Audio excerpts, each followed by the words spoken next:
Well, we are new.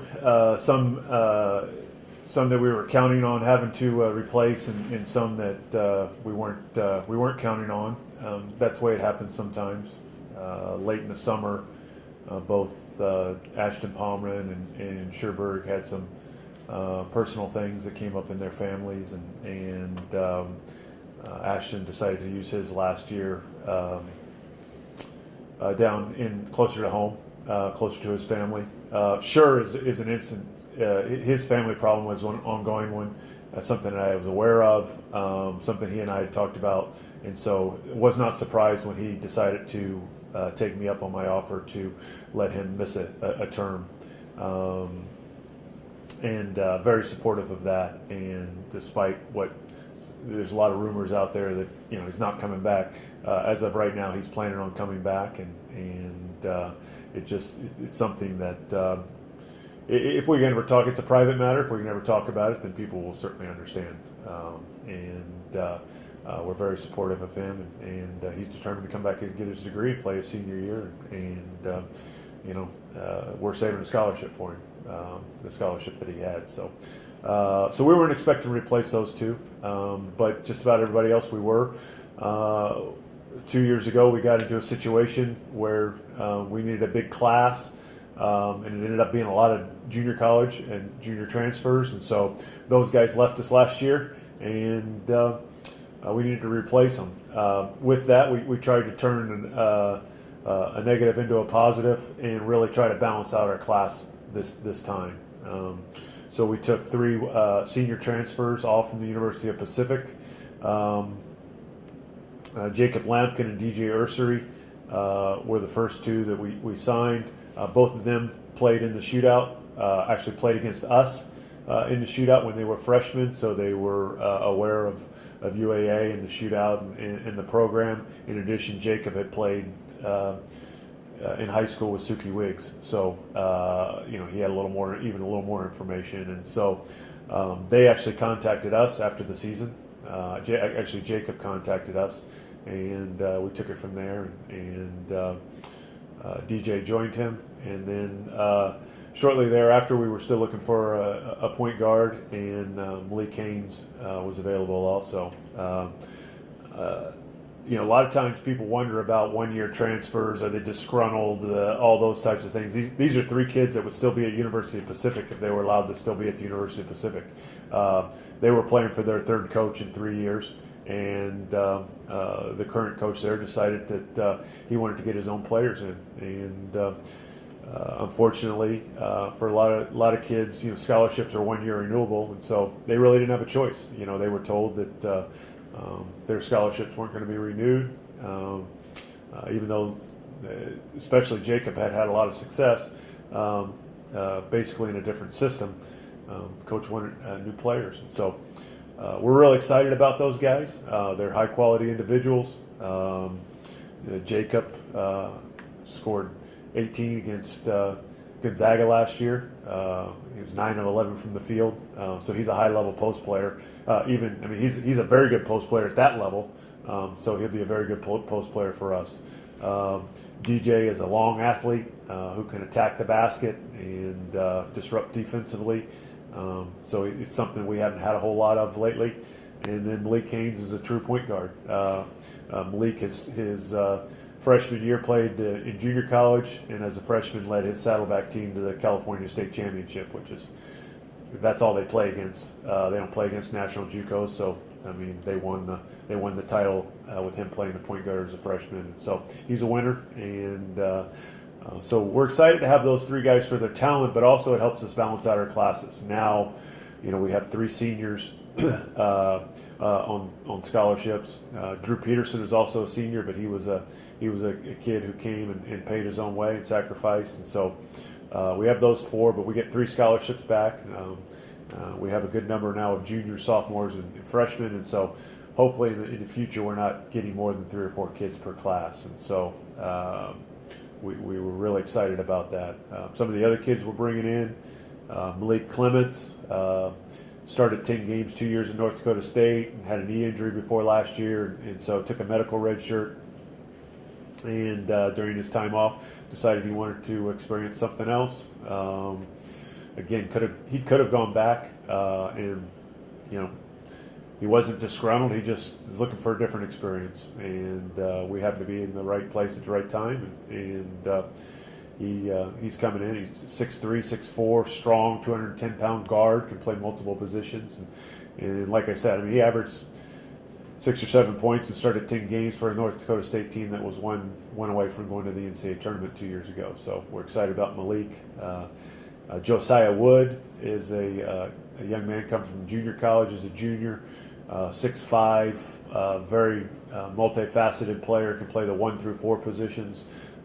His father, David Wood, was a guy who played in the NBA for about 10 teams, 10 years for about 10 teams, and so he comes from a basketball family, and we're excited about Josiah, not only for his skill but his versatility also, and his size. At 6'5", you'll see him playing the point guard for us some also. Not full time, but he will play some point guard for us, and he has the skills to do that. And so, those are our transfers right now. We're really excited about our freshman class. Some are further along than others, but we know we're going to have really good success over the years with our freshmen. Brennan Reimer comes to us from Australia. He's probably the furthest along, but he's probably also played at the highest level because he's played on their state teams, which play nationally over there. It'd be kind of like if Alaska put their best talent together and went and played all the other 50 states in a tournament. That's basically what he did. And so he's played at a high level, and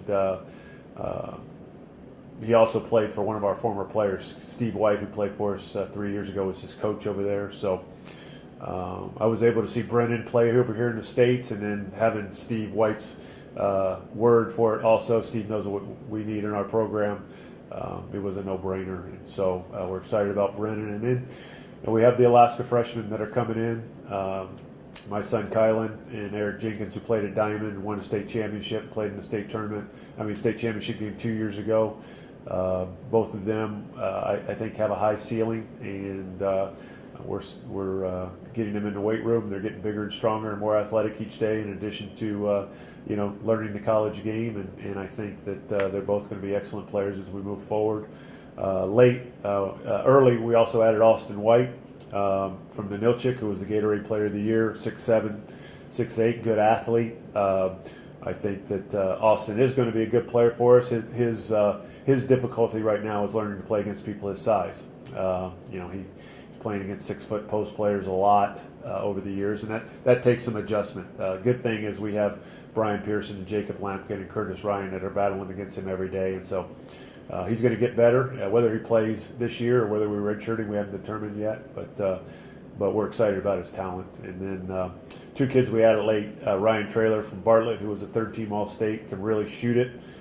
Needs to make the transition to playing out on the perimeter, ball handling a little bit more. And then Alex Adams, who was an All-State player from South, long, bouncy, and has a lot of ability, and we're excited about Alex. So, those are our newcomers. Our old guys back, Drew Peterson and Brian Pearson and Curtis Ryan. Curtis is a year older, more experienced, playing much better in practice. His knee problems have kind of subsided a little bit, so that helps. Brian Pearson, I think, is a guy that those who have been around the program probably won't recognize physically. He's really changed his body during his redshirt year. I think as a sophomore, as a true sophomore, he was playing at about 245, 250, kind of slow and lumbering, I think would be a kind way to put it. Now he's 222 pounds and strong and he's not going to be mistaken for an NBA athlete, but I mean he's much more athletic than he was, and much more confident, I know, because of that. He can run, he can move. He's going to be a defensive force for us. And again, going against Jacob every day in practice, he's going to continue to get better and better and better. So, even though we have 3 guys back, and Curtis didn't play a lot last year, the other 2 didn't play, we're excited about what they offer us also. And, if people remember back, Drew Peterson stepped in for Spencer 2 years ago and helped us win a couple of games late, including against Fairbanks here. So, that's kind of where we're at. And we're trying to build. It's tough because it's new for everybody. It's 3 guys trying to get to know 12 newcomers, and 12 newcomers trying to get to know themselves and the other 3, and so it's a day-by-day basis. But we're excited for the pieces we put together and the potential we have. But right now, that's all it is potential. We're going to open up with an alumni game on the 28th in the afternoon, and that'll give us a chance to play for the first time and have referees out there and see where we're at. How challenging was it for you personally to just have to build such a large class in kind of a short period of time going into this season? Well, Cameron Turner, who of course is no longer with us because he accepted a head coaching job, did an outstanding job and was supported very well by Jesse Brown, who last year was a volunteer and has moved up to a position on the staff now. And it's a part-time pay, but it's a full-time job, so those 2 did a great job of putting us in position with guys, and so then it was just working, and we thought we were close with some kids who never signed with us, but then we got lucky with a guy like Jacob who contacted us, and then we were able to get a couple more with him, and so you never know how things are going to work out. 2 years ago, first time we talked to Suki Wiggs, he told us he wasn't interested, and 4 weeks later he called us back and said, "Hey, do you still have an interest?" So it's you just put in your time, and hopefully you get some breaks along the way. So. And kind of speaking of Suki, you said a lot of new faces, and he's kind of your guys' leader last year. What's kind of number 1 on your priority list moving into this season? Is it chemistry, finding a leader? I guess as a coach, what do you? Well, I think we have a lot of 1A, 1B, 1C priorities. I mean, first we've got to, we got to identify who's going to be leaders, but we also got to identify who's going to play best together. We have an idea the way we want to play. But the best laid plans sometimes don't work out. I mean, it's probably about 2/3 of the time you want to play one way, but you discover that hey, that's not really the best. Maybe because of injuries or personnel or something like that. So we think we've got a good scheme and plan in place, and that's why it's important for us to play that alumni game. See when we play somebody else how it works, and so finding that chemistry, defining roles. Defining leaders, I think all those are even. And but what I do like is we have a lot of versatility. We have a lot of guys who can play a lot of different positions.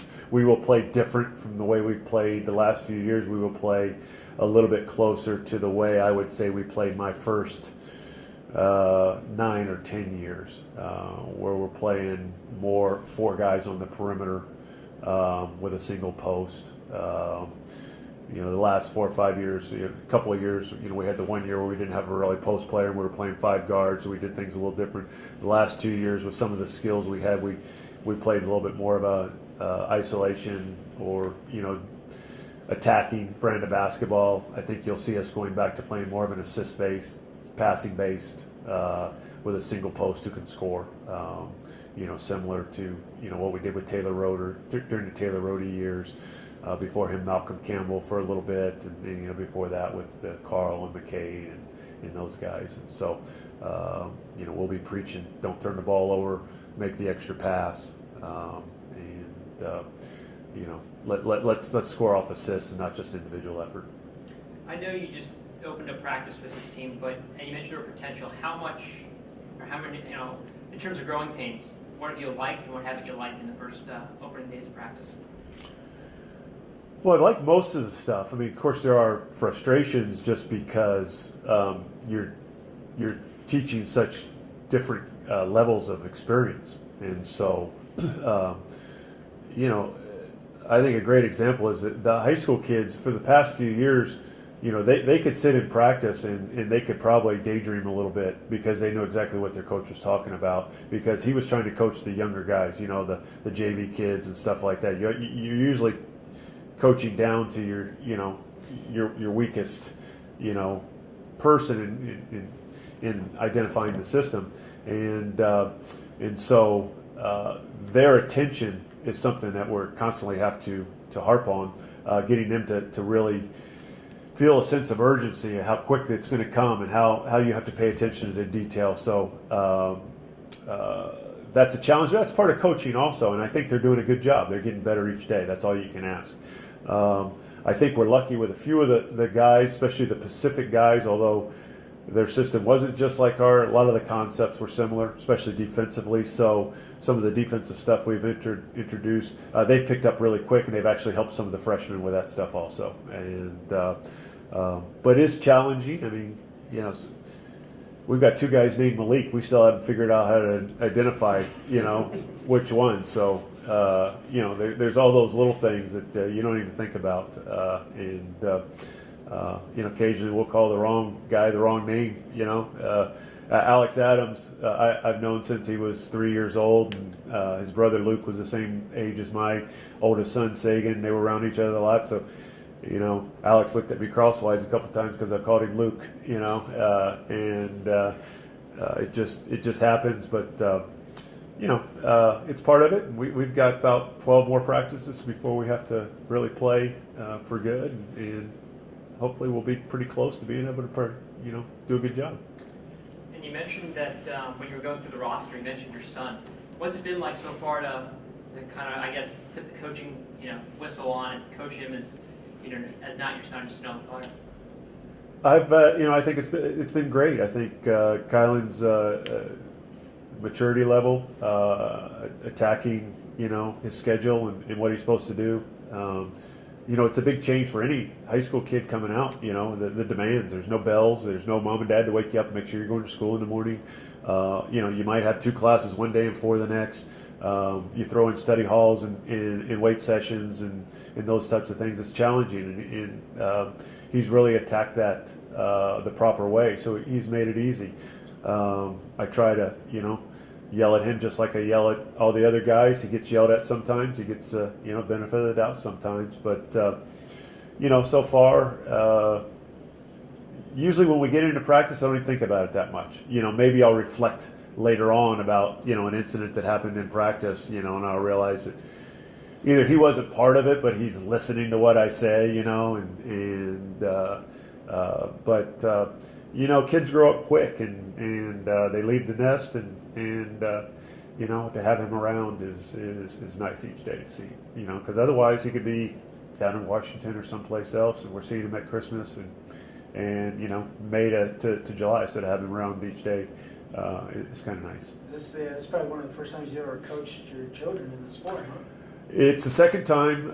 One time I coached my oldest Sagan. I coached 1 year baseball, coached him, and it went okay. But you know, just tried to let their coaches coach him and support their coaches and be around if they needed some. You know, if they needed an extra hand to throw batting practice or something, I would do that. But you know, they don't need somebody second guessing them and all that stuff. And so just try to be there to support them. And but you know, again, this is a different situation. When you're coaching Little League, they're at home all the time anyway. You know, now Kylan, you know, is supposed to be someplace else. You know, he's 19 and supposed to be off at college, and so to have him around is nice. And you know, like I told him, it's not charity. You know, we wouldn't have him on the team just so he could be around me. I'm not going to do that. He's earned his way on the team with what he did last year, and I think he's got a tremendous ceiling. He still has a lot of. He's a late mature physically, and he's already put on 10 pounds since he's been here, and he's shown in some of our shooting charts that he's one of the best shooters on the team. And if you're tough and you play hard and you can make shots, there's a place for you. And so. You know, what his role will be this year, not sure. What it'll be going forward, not sure. But I know that he's doing his part, and that's all you can ask. And, you know, as far as those freshmen, like you said, it's kind of early, but do you know any of them that are maybe going to be playing for sure this year? Well, Brandon Reimer will definitely be playing, unless he gets hurt. The other ones, you know, it's just going to be how our needs are as we go forward. Our plan is to redshirt probably 3 kids, and out of the 15, that leaves us with an active roster of 12. We don't have to leave anybody home when we travel, and so. But you know, if circumstances warrant it, it's the best for the kid, best for the program. I could see us redshirting 4, or I could see us redshirting 2. You know, but otherwise, because some of them play the same position, you get, you've got upperclassmen who are playing that position, and then a couple of them play the same position themselves. They're in our system, they're wings, and so there's only so much playing time for wings. And Ryan's a wing, Alex is a wing, Kylan's a wing. We're trying to transition Eric Jenkins to a wing. So, and then you got Haynes and Ursery and Peterson, and you've got a lot of wings there. And so, for the best for them in the program, some of them are going to have to redshirt.